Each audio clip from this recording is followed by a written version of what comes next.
বিসমিল্লাহির রহমানির রহিম। পরম করুণাময় অতি দয়ালু আল্লাহর নামে শুরু করছি। আল্লাহুম্মা সাল্লি আলা মুহাম্মদ ওয়া আলা আলি মুহাম্মদ।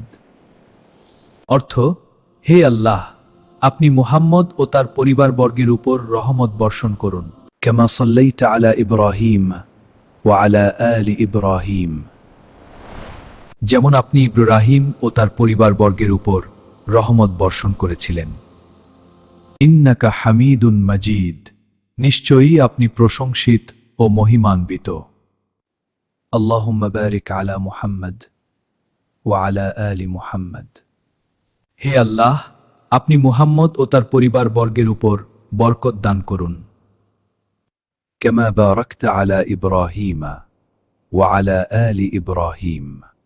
যেমন আপনি ইব্রাহিম ও তার পরিবারবর্গের উপর বরকত দান করেছিলেন। ইন্নাকা হামিদুন মাজিদ, নিশ্চয়ই আপনি প্রশংসিত ও মহিমান্বিত।